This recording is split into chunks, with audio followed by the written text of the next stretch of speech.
I probably have had to overcome more obstacles than celebrate successes. But I think that's realistically the story for just about everybody. I get great satisfaction of seeing someone who is in a challenging situation and being able to help them through my own personal experiences of being able to help them to be successful. One of the benefits I had was that I was responsible for entertaining some of the new MBAs who were interviewing at Frito-Lay. I was entertaining them at some awful nice restaurants, and I was gaining weight. And that really got me into starting to run for no other reason, so I could eat as much as I wanted. I am surrounded by an incredible community of supporters. And whether it's my Octagon team, whether it's my friends and family, whether it's even my Facebook followers, who were just so encouraging.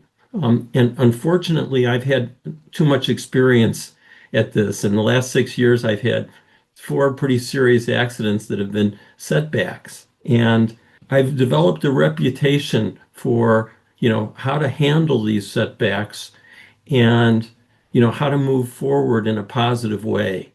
The group had taken off and I had fallen behind, and we ran by a couple of older ladies and they looked at me, and we were all wearing the same uniform, and they looked at me and said, "You're falling behind, catch up to that group." And I stopped in my tracks. I turned and I smiled and I said, "Yes, but I'm older than most of their parents." It's also a sport where a lot of people use it to turn their lives around.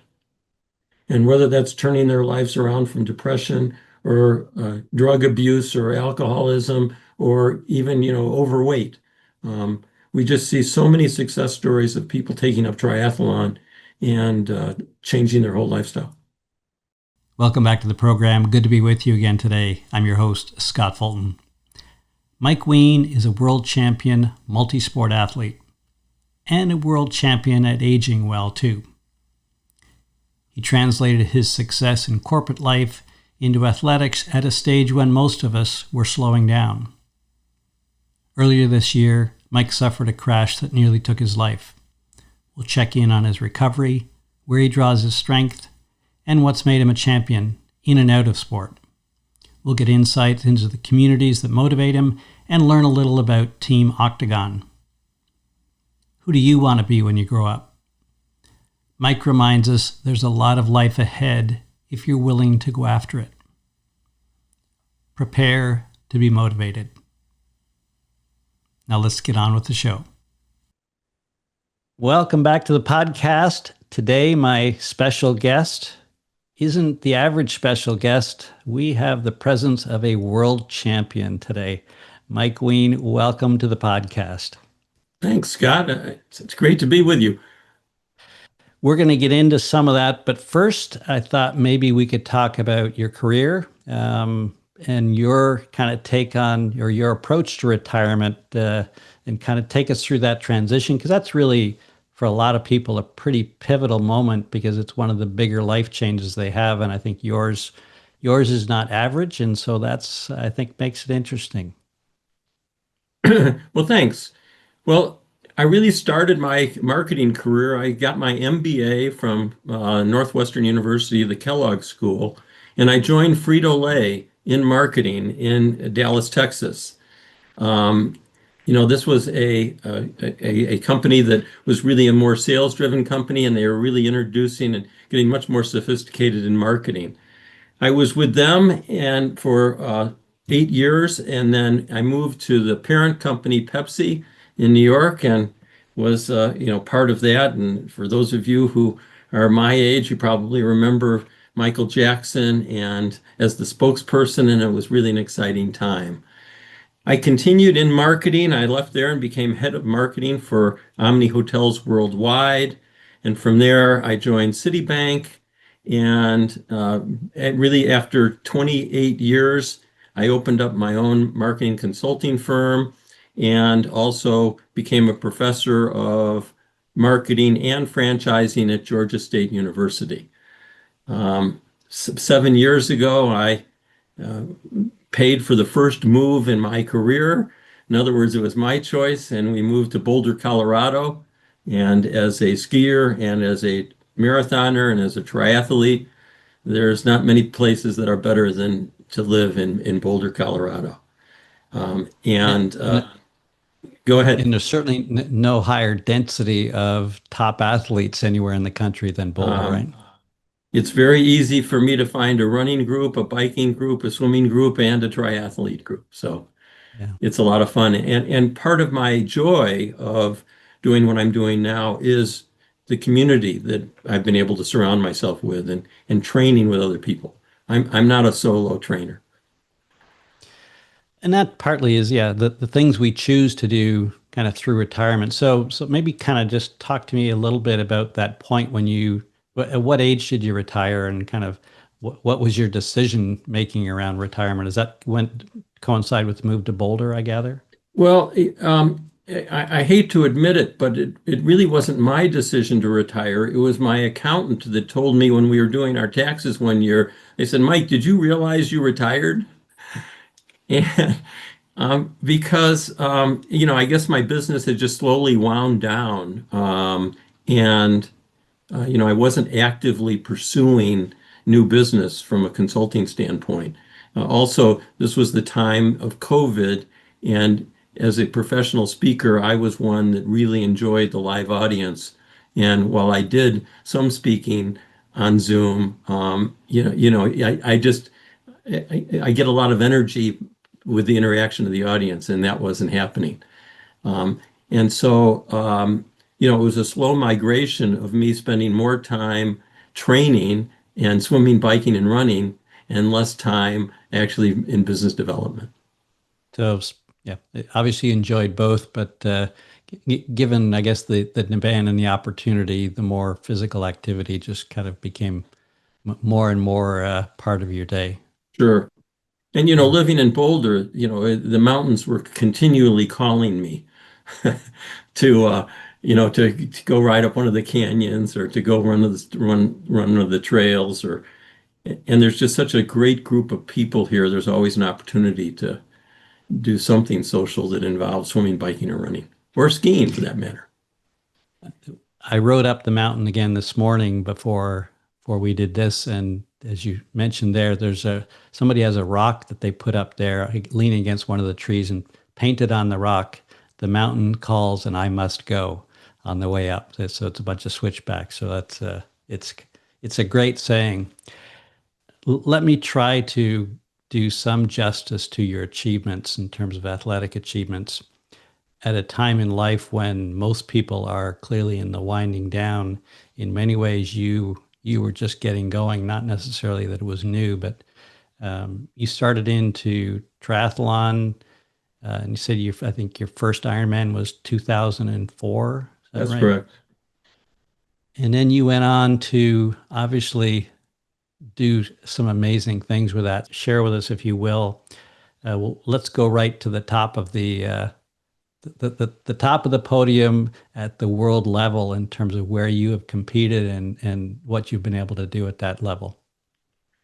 Well, oh, thank you. I like to preface this though by saying that I wasn't an athlete growing up. I was the kid who played right field. I was picked last and batted last, and um, there weren't a lot of people that were excited to have me on the team. Um, and so, this being, on the world stage is such a new thing. I did my first, now you mentioned 2004, I was 53 when I really did my first Ironman. And I realized that swimming, biking, and running required limited eye-hand coordination. And you didn't have to be fast, you had to have endurance.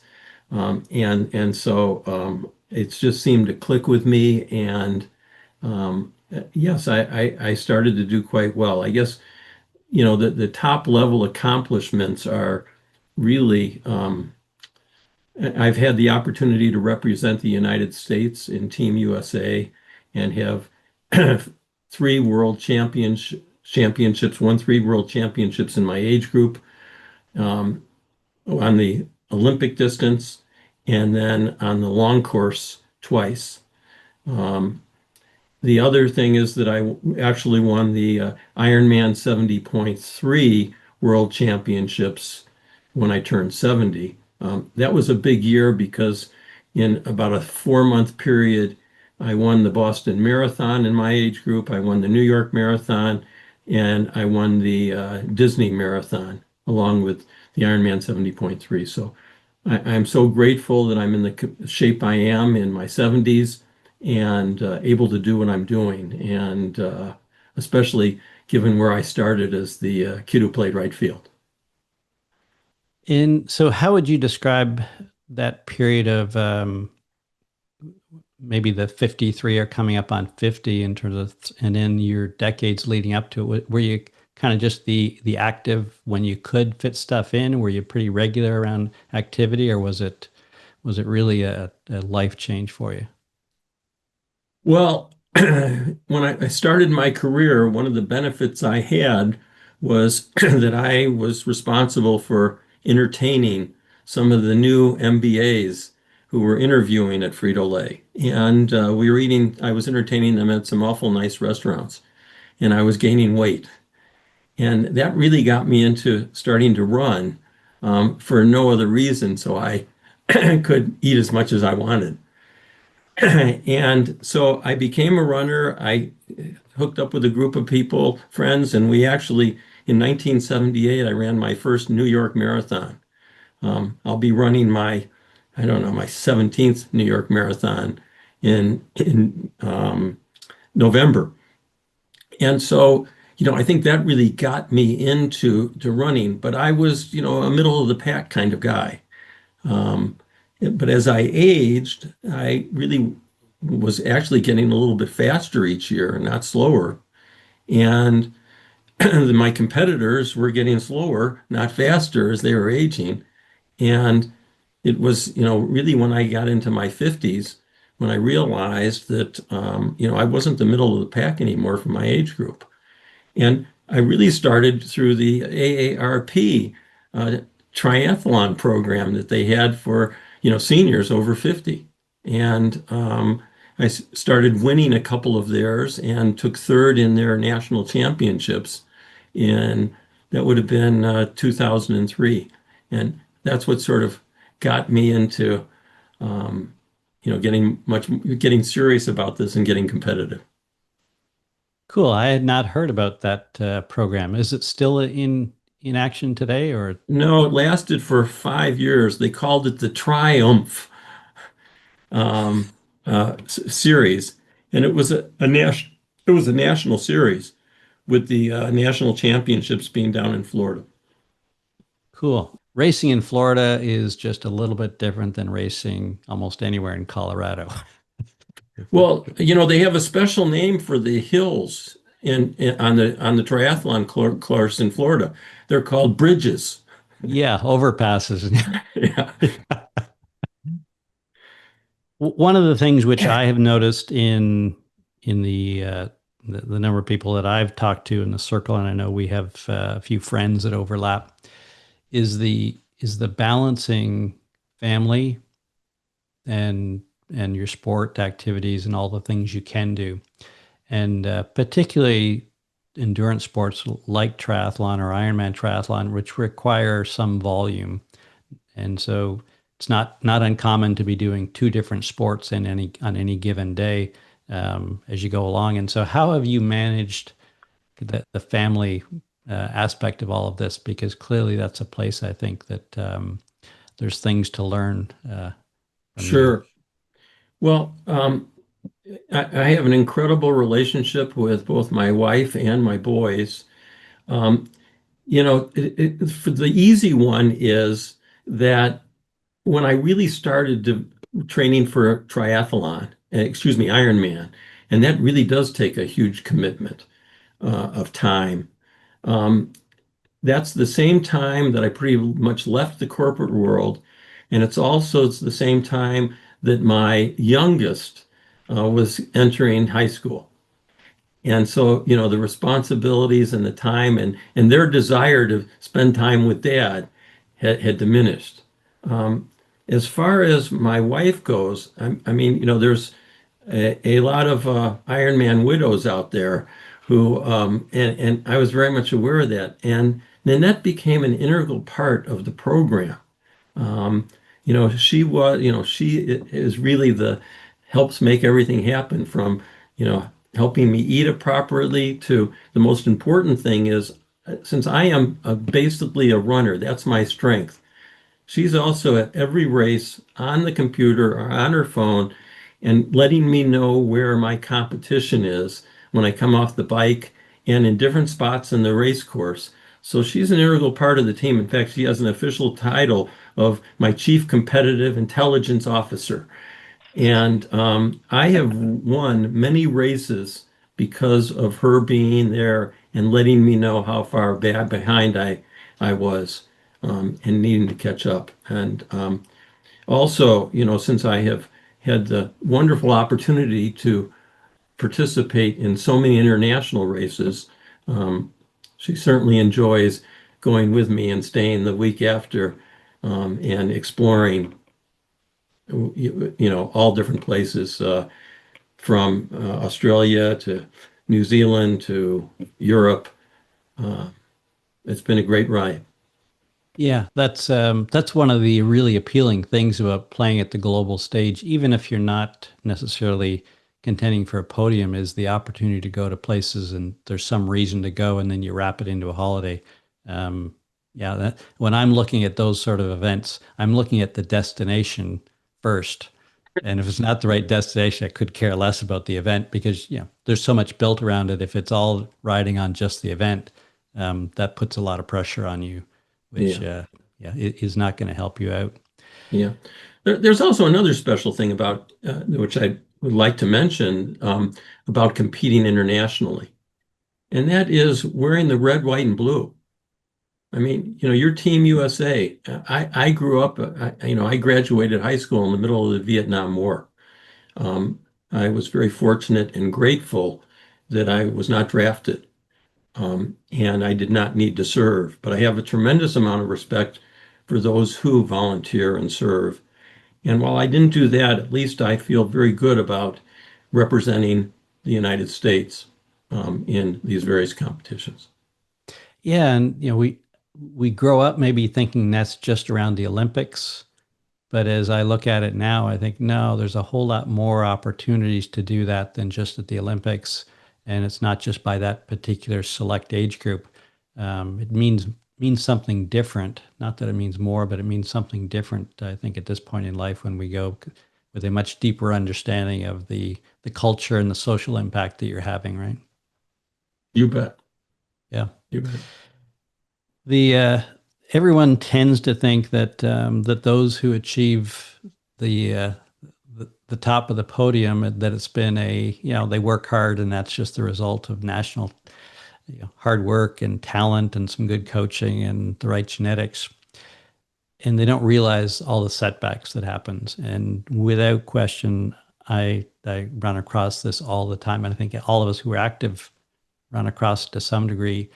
And you have been you have not avoided those setbacks as well. And so you've had a few that you can mention, but the one I really wanted to ask you about was because when you had agreed to do the podcast, um, you had it was right around, I think you just won a 10K or something local, and then I think within a week, um, you had a rather devastating accident. So can you kind of take us through that? Because you're clearly looking to be in pretty good shape today, and that's not that long ago. Yeah, it was actually 3.5 months ago. The My Octagon team, which is a group of triathletes that it's a community of about 28 of us. We meet once a year for a training camp, and we met this time in Mesa, Arizona, for the training camp. And it was it's a 3-day camp, and on Saturday we went for a 50-mile ride out into the desert. And oh, by the way, one of the things I love about this camp is that I am probably a little bit older than most of my teammates' parents. And so I'm the old guy on the team, and they take very good care of me. But on our way back, we had spread out a little bit, and there were three of us pretty much riding together. And we were in a residential area, 35 miles an hour, speed limit, four lanes with bike lanes on both sides. And a young man made a left turn in between some cars and did not see us. And the lead person swerved around the car, saw it. I never saw anything and was hit. And the lady behind me, my teammate behind me, also ran right into the car. I was knocked out cold. As a matter of fact, and it's something I feel terrible about. A number of my teammates for a couple hours did not know if I had survived the crash. I had 10 different fractures, scapula, clavicle, ribs, and even my vertebrae. And I did come to in the ambulance. I was in and out, but needless to say, we were in Scottsdale. They went past the Scottsdale Hospital and took me right to the trauma center in Phoenix, where I was for 3 days. The good news is that there was no internal bleeding and all the fractures, the bones all stayed in place, so no surgery was required. And I had, my teammates literally um, got my rental car, returned it to the airport. They got my bike from the police and packed it up in the bike bag and had it all ready for me to go. They went to my hotel and, I'd been there for 3 days and I had a room to myself. So the hotel looked like a pretty big mess and somehow packed everything up and took two of the suitcases home. The teammates who lived in Denver took those home. And then one of my teammates, Scott Boylan, and his wife, Joanne, stayed an extra day and flew me home. And I had a neck brace, I had a sling, and I was not in very good shape. The doctors let me, they knew me. I had unfortunately had a number of accidents before, and they knew the kind of person I was and anxious to recover. And they gave me permission to, with the sling and with the neck brace, actually go on a stationary bike. And I went to my spin class 4 times a week starting after 2 weeks, and slowly worked up to, going on the elliptical trainer. And then they finally approved me for actually going outside running. And the end of the story is 2 weeks ago, and this is after 3 months. I actually had the good fortune of being able to compete in the Ironman 70.3, which was in Boulder, basically my backyard. And I was ecstatic to end up third on the podium. And so I officially proclaimed that my recovery was over and no more sympathy. Yeah, it was as I kind of watched from afar on the post that I think Nanette put up one of the posts for you, the initial one or something. But yeah, just to follow along and having whether myself and others that have gone through those things, they are they're scary. They're also the realization as we get older, our bones become more brittle, and that's for you and I both, I'm sure, know a lot of friends out there who have decided that they just don't want the risk anymore, and so they've packed it in and found something else to do. But and it's the I understand it, but at the same time, you'd better have something else that you get passionate about because it's a lot of fun, right? It's there's risk associated with everything, but there's probably no more risk than doing nothing in terms You of from bet. a health outlook, right? Right. You bet. And I would like to add one thing to that. It was certainly my perseverance and my, willingness to get up and move forward. But I am surrounded by an incredible community of supporters. And whether it's my Octagon team whether it's my friends and family, whether it's even my Facebook followers, who were just so encouraging. And unfortunately, I've had too much experience at this. In the last 6 years, I've had four pretty serious accidents that have been setbacks. And um, I've developed a reputation for, how to handle these setbacks and, how to move forward in a positive way. And, I've been told that I am a mentor for an awful lot of people who have these setbacks. And that's probably the thing I value the most. In fact, I valued that more than ending up on the podium. Yeah, yeah. And the older we get, the more we appreciate that and understand it. I know whenever I get the opportunity to remind people that the opportunity to grow old and to be healthy and grow old and be active is inevitably going to involve setbacks. Yep. It's just the way life works. Nobody gets to be into their 90s and still active without having some significant setbacks. And so these are I call them rehearsals for when you really do get older. And so Boy, you is practice that the that, right? truth? And I'd Yeah. also add that I had a number of doctors in the Boulder community who had seen me previously and knew I was crazy and was prepared to go on the ride again with me. And I had a couple physical therapists. I have a massage therapist, and we threw everything at it to get me back. Yeah, it's again another place I coach people, and it sounds like you have the same experience. It's good to know doctors in the town that you live in and have a relationship with them, and that they understand what you're about. Because when you need them, that's not the time to start shopping, right? And it's also not the time for them to look at you and think you're a 73-year-old. Right, right. So Yeah. you must run into this all the time. My wife and I do. Is like when it almost any medical appointment, it's like you're not representative of the population they see day in and day out. And it's hard if they don't work with athletes to have any idea of how to advise you, or they just give you the usual run of the mill stuff, which is like it doesn't really apply, right? You bet. Tell me more. You've mentioned your Octagon team.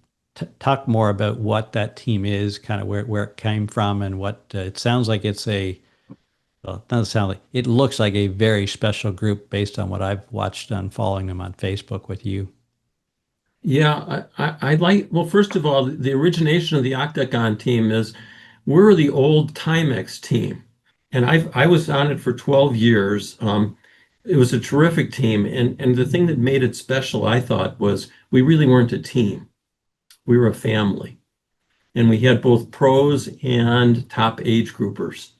Um, that team evolved with Timex really not being able to keep up with the great advancements that were in the watches. We evolved to the Sunto team, and Sunto team is still one of the sponsors. They're just not one of the major sponsors. And our one of our teammates, who was also a coach, Trista Francis from the Timex team, decided that she wanted to keep our group together and even add some more athletes. And so she's really taken over and has been the lead behind uh, the Octagon Elite team. There are just under 30 of us right now. We are from all over the country. We have both pros and we have age groupers. I would say that the primary age is somewhere between 20, 26 and maybe 45, 28 and 45. And there are a couple exceptions. I'm obviously an exception, as I like to say, I am about the same age or maybe a little older of most of my teammates' parents. And because of that, they probably give me more respect than I deserve, but are just very supportive. And I say it's a family because even we have competitors there, but we're out there cheering, we're out there encouraging, and we're out there certainly supporting when someone has a setback.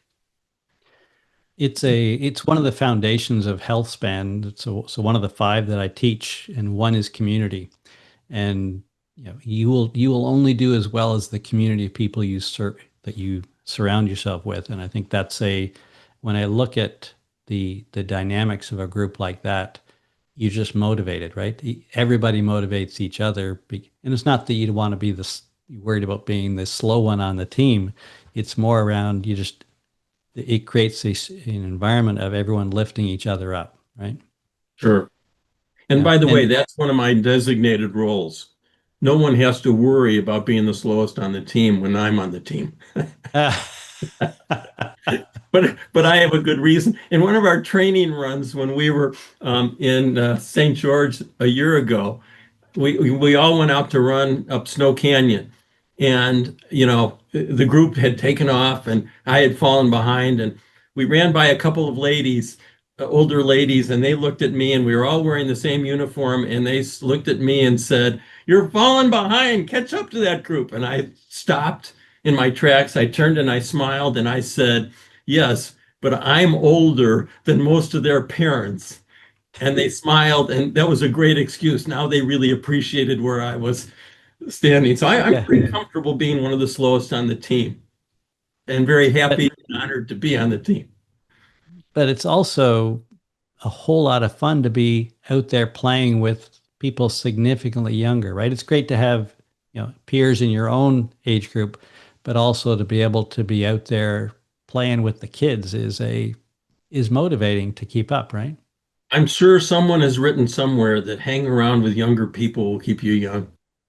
Absolutely. It- yeah, just from an attitude, but to be able to do it athletically is, at some point that gets tougher. I'm certainly at that point now where it's like, yeah, I can't race against the 30-year-olds anymore and expect anything. If they've had 2 months on the bike, that's probably all they need. But yeah, but it's still fun to be out, right? Because you're kind of feeling like you've got some things to offer them when you're out there.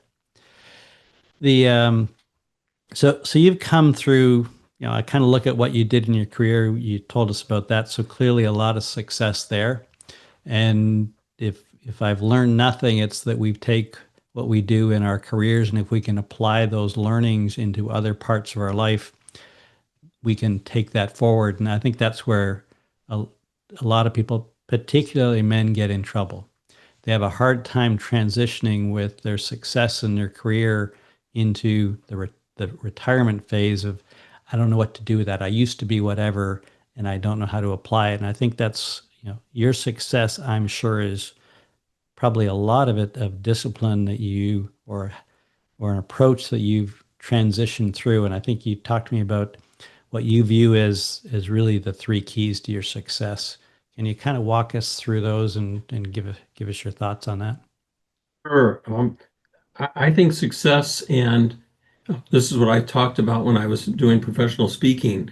And my professional speaking was about gaining a competitive advantage in business or in life. And the metaphor I used was competing on the world stage in the Ironman triathlon. And I think there's three keys to success in whether it's your career, whether it's your relationships, or whether it's sports.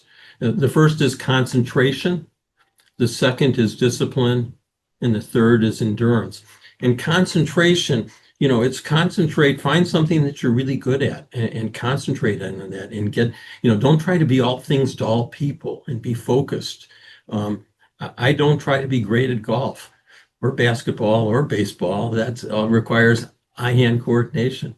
Um, as far as discipline, it's, the discipline to stay on course, whether it's, having a training schedule, showing up, and getting up in the mornings and following your program. It's just again, keeping that focus and focusing on what your goals are and getting to them. And endurance, well, it's obvious if you're running a marathon what endurance means, and it means building that up. But I like to think of endurance as overcoming obstacles and failures and disappointments and being able to get up and turn those into learning experiences for moving forward. And I think that those are, sort of the three principles of being success. It's interesting if you think about it, but where do you learn concentration, discipline, and endurance? And I would suggest for a young person that one of the most obvious is in sports and being competitive there. There's a second, which is the military. And, the military probably does that well. And then I think the third, people will find concentration, discipline, and endurance and being able to overcome obstacles through their church or their synagogue and religiously. And there aren't many other places that you really, learn that skill. And so I think that's certainly what's kept me going. One other thing about endurance is avoiding burnout. And boy, I know an awful lot of people who have been challenged with that in their careers of avoiding burnout. But I also know an awful lot of people who are burned out in competitive sports or specifically triathlons and balancing that. And that's something that I continue to focus on is making sure that I'm enjoying what I'm doing and that it's not a job or it's something that I want to do. You touched on the one I wanted to circle back to was the first one on concentration. You said something about that around focusing on what you're good at. Yeah. And I recall, so when I was in multinational, it seemed like the all of the emphasis was on you need to work on all the things you're not good at. And I remember I had somebody come in one day and he said, I just came from a course and it was like exact opposite of what everybody in the corporation's been telling us all along is no, you're never going to be good at that stuff. Focus on what you're good at because that's where your real value is. And it struck me as really so obvious, but it really makes sense when you think about it. Like if you're not good with numbers, practicing being good with numbers is going to be a lot of work and probably not that much better than anyone who is some gift for it. So yeah, and I think if you're looking for a place to stand out, well, then sport takes us there, right? I say that all the time with sports. So you talked about how did you find your way into triathlon because you weren't very good at some other things, right? You found sports that you were naturally that were a fit for you, right? You bet. Yeah. By the way, I'm also really good at sailing. But we the have lift we is, have a We have a lot in common. I'm working on a trip with my oldest son. Asked me if I'd like to go do Hadrian's Wall with him, which is 84 miles across England. And then I said, well, as long as we pair it with we'll take a week and go sail the Mediterranean, and I'll look after you look after organizing Hadrian's Wall, and I'll look after the sailing. So yeah. burnout. So let's talk about that for a minute because again, and I see it more with Ironman than it's the sport I probably have been most immersed in, and where I see people kind of get in trouble is when it becomes their whole life, and they become driven by some schedule that a coach has given them to follow. What's been your approach, and that clearly has contributed to your success? I think the best example is sort of my coaching experience. I remember the reason why I got involved in Ironman in 2004 is that my niece decided to do the Ironman Florida, and she knew I was dabbling with the AARP series, which is primarily sprints, and the national championship was Olympic. And so she shared with me a guide that she had gotten, one of these internet training programs for 12 weeks for an Ironman. And I looked at it and I, studied it and I said, I appreciated her sending it to me and I tossed it in the garbage. And not only did I toss that in the garbage, I actually tossed my logbooks in the garbage too and stopped tracking because I realized if it was, if I had to be that compliant on anything, it would take the fun out of it. And I love training, but I love training with people. I mean, I ran with a morning group yesterday in Boulder at 6:45, and then I had a couple friends who were going to go out for a wonderful ride in the North Boulder area for 2.5 hours, and I met them afterwards. And I didn't want to have, that just happened. And I love training with people. And so I have the same problem. I highly encourage and recommend people to use coaches. I think that they have, really served people well. And I've used coaches many times. And unfortunately, I fired myself many times too, because it's just difficult for me to be that compliant. And, maybe after 20 years, I've sort of gotten the feeling that I know directionally what I ought to be doing every day. But I just want to make sure it's still as fun, that I don't burn out, that I do very few exercise training by myself, except some of my swims. And it's just, I just love the community and being part of it. And that's pretty much how I avoid burnout. Yeah, I think it's really important. And we could again take that back to the workplace too, around how people work. Like it's never going to be done. Right?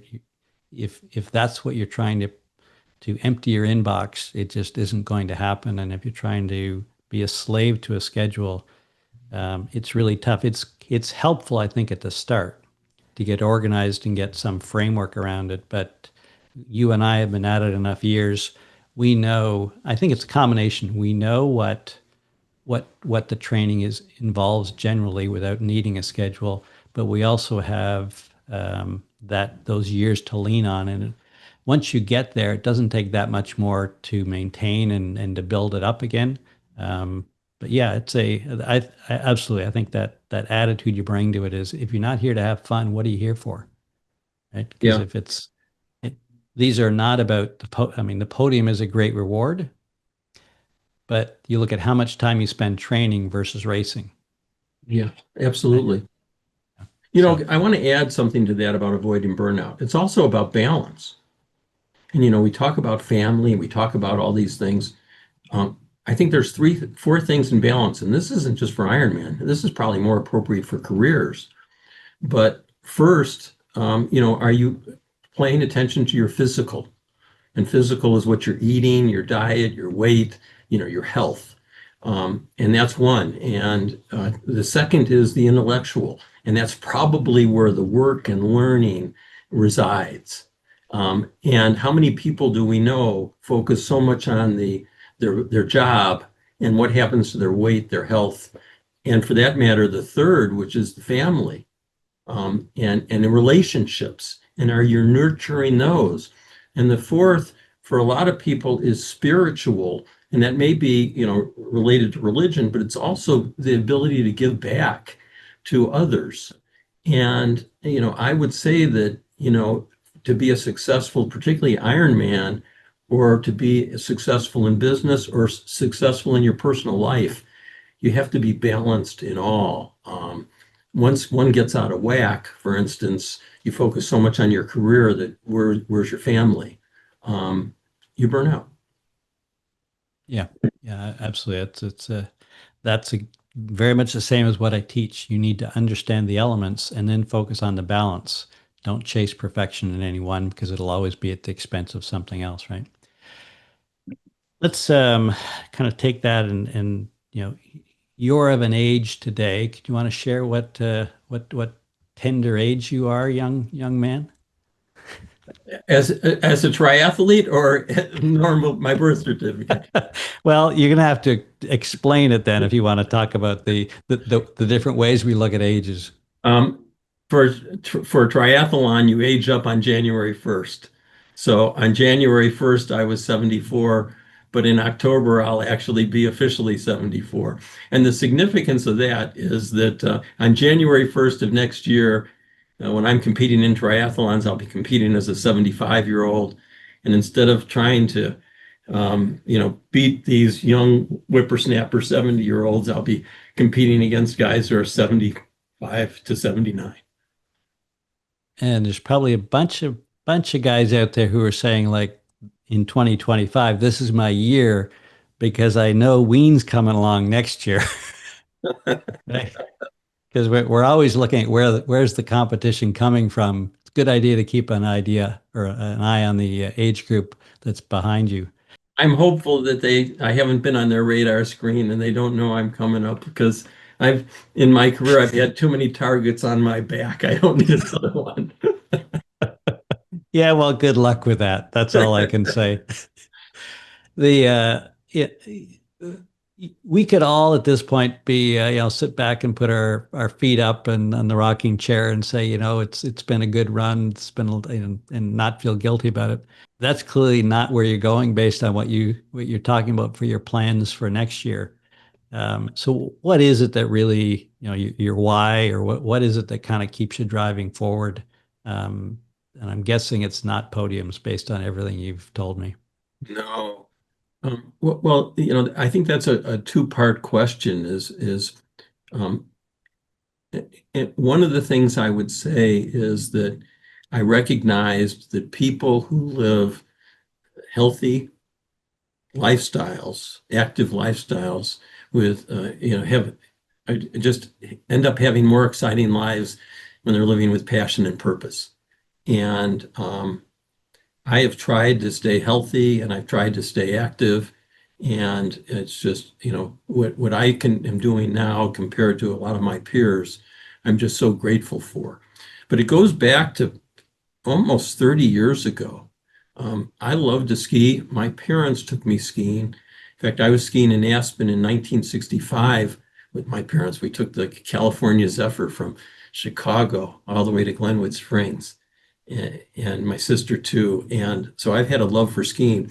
And I've also given my two boys an absolute love for skiing too. And I remember when, it was almost 30 years ago when I was really teaching them to love skiing through the powder and the trees. I said that one of my goals in life would be able to still ski the powder and the trees when I was 70 with my two boys.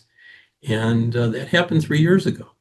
And I look forward to still skiing in the powder and the trees with my boys. And it's just, I think that's just a shining example of, sort of lifestyle and where you're going.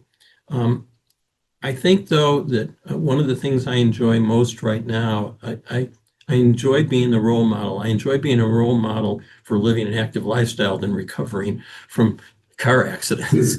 But this role of a mentor and someone who when people say, "Gosh, I'd like to be like you when I age," and aging gracefully is really what drives me and what gets me excited. And I think, the realization of that is that I was working with a good friend, Dick Jones, in when we were living in Atlanta, and he went from running a 6 hour marathon to having a desire to run he had to break 3:30 to run in Boston. And I remember we trained together for about a year and a half, and there's plenty of fun stories there. But I remember in the Chicago Marathon, the year that we both ran there, and checking his results, and I finally got him on the phone because the computers weren't running that fast, and I asked him, how he did, and he said he broke the 3:30, and I was just so excited for him. And then he asked me how I did, and I didn't know. I was more interested in whether he qualified than, actually what I'd accomplished. And that's sort of when it came together for me that, this is really fun working and helping other people be successful. Yeah. Yeah. I can't tell you the number of times I have learned of friends that are out in a race or somewhere, and I've got the feed going, the live feed, which you can get much easier now than you used to, right? And to follow their progress. And just this last day, I watched what was a 5 day event down in Australia with a friend who was down there, and it just nothing I'd ever seen like that in endurance, way beyond ultra, the backyard ultra was just something else. I still can't relate to it, but you have been also busy helping other people in other roles, in more formal roles or appointments. And I know you've been involved in triathlon and in a number of ways. Can you tell us what are some of the things you've been able to do there that we're all the benefactors of and didn't realize? Well, thank you. Well, one of the things I really enjoyed is I was on the USA Triathlon board for 7 years. And when I termed out, they asked me to, safety was a big issue and deaths in our sport was a concern. And while the numbers aren't high, any number is too high. And they asked me to start a committee of, a safety committee and for USA Triathlon. And after a couple of weeks of developing it, I realized that it really wasn't a USA initiative. It needed to be a world initiative. And we contacted World Triathlon at the time. It was ITU, International Triathlon Union. And that was 5 years ago. And today I'm the chair of the Global Triathlon Safety Task Force. We are part of World Triathlon. We have 14 of the largest federations as part of it. In addition, we have Ironman, Challenge Family, and those are the two biggest international race directors and competitors. And we just brought on the Professional Triathlon Organization.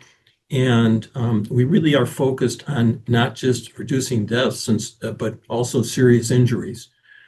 We played a key role in keeping triathlons going by sharing best practices during COVID, as we were a sport that was very different than the sports that are in stadiums or, where you have the athletes all crowded together.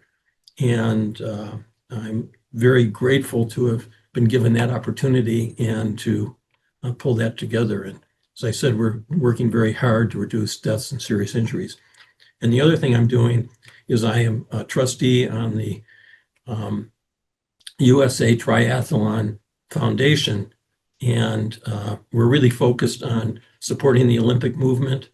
We're also focusing on diversity, and we're focused on bringing more kids into the world of triathlon. The wonderful thing about triathlon is there's no team to be cut from. Anybody can do it. We welcome all different levels of athlete. And it's also, we're hopefully fighting the battle of getting people to exercise more than just their thumbs on a video game. It is it's one of the great things about triathlon is to be able to be right out there with the pros. On the same course, the same day. I was thinking of, I often reflect back to being at a race with Simon Whitfield and just seeing how fast that was an Olympic up in Canada, and seeing how fast he ran the run course. And I remember the following week, I went to the track to do a workout. I could barely do a 400 without having done the swim and the bike to what he did. And that was when he was at his peak. And yeah, and other courses were out there and you get to see them. As I'm sure you have too, I remember I was down when I did Ironman Coeur d'Alene, and it was a good friend of mine, the Fewers. Heather was out there, and at that time she was one of the top in the world, and she was coming towards me. I was going out on the run, and she was coming back, and I could just tell by the look in her eyes that she was in trouble, and I assumed she was hyponatremic. And I literally stopped and kind of gave her that moment of kind of snap out of it, like, okay, what you need to do something here, because she still had a ways to go. But yeah, that just doesn't happen in any other sport. Sure. Yeah. Well, and Heather's a good example because there's two things that are special. Not just the fact that we compete with pros, but the men and the women compete equally. And, as one of my friends once said, there is no ladies' tees in a triathlon. It's the same course and we're on the same course together. And it's one of the reasons I love the sport. Yeah, yeah, it really reduces it down so that everybody has their own subset, and ultimately you're only competing with yourself if you really understand the sport, Sure. right? Yeah. It's also a sport where a lot of people use it to turn their lives around. And whether that's turning their lives around from depression or drug abuse or alcoholism or even, overweight. Um, we just see so many success stories of people taking up triathlon and changing their whole lifestyle. Yeah, and I think it goes back to because it's multi-sport, you don't have to be great at any one thing. You know, if you're a really bad swimmer, you have a hard time making the cutoff. That's probably, I think, the hardest barrier. After that, normally you at least have a shot at it. If you're kind of advancing and kind of making an appropriate level goal. I think some people occasionally try to reach too far too quickly, but the sport really is built to accommodate them, right? Sure. And I'll just throw one other one in there, Scott. And that is in a triathlon, they build up the bleachers for the finish line. And I know that there's a lot of people that are there to watch the pros come across the finish line. But the big crowds are there at this, the midnight hour when the race shuts down to cheer on those, last people who are just going to make it under the deadline. And I think that's more exciting to cheer on the people who are coming in at the end than it is the pros. Name Yeah, another and sport where that happens. yeah, and even often the pros who have won and placed are out there too, right? Supporting the amateurs. This is not an elitist sport by what we think of elitism, which is yeah, it's a great community, and I know I attribute a lot of my success in personal life to having discovered triathlon. So yeah, and so thank you for what you were doing ahead of me. So you were a few years getting out there ahead of me, to showing me the way. So thank you. There aren't many people like you, Mike, right? That have made a commitment for this long, that have, I think, really been an honor to the sport. Um, and I know that clearly part of what you're doing now is mentoring, right? And that's one of the great things if you're continuing in any activity to be able to give back. And so maybe you can kind of talk to me a little bit more about what mentoring is for you at this point in life, and kind of what are you getting out of it, and what do you think you're maybe passing on to others? I am so grateful for where I am today and what I've been able to do. And there have been so many people along the way that have played a role in my life and have helped me.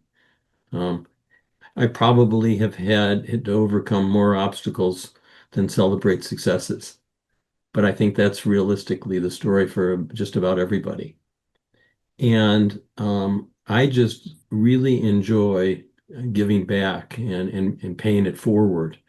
Um, it's just, I get great satisfaction of seeing someone who is in a challenging situation and being able to help them through my own personal experiences of being able to help them to be successful. There's nothing greater than, for instance, finding a young person who's struggling to find a job, to hear them call me up and say that they just landed their dream job. And it's because they focused on what they were really good at and started talking to people about that. I helped them develop a marketing plan to get that dream job.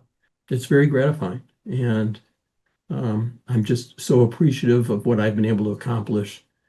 And I just am really happy to have the opportunity to be able to give back.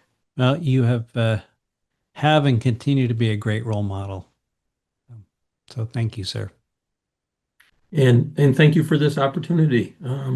I hope that this conversation will touch some people and have them rethink about how they can continue to write very positive chapters in their book of life.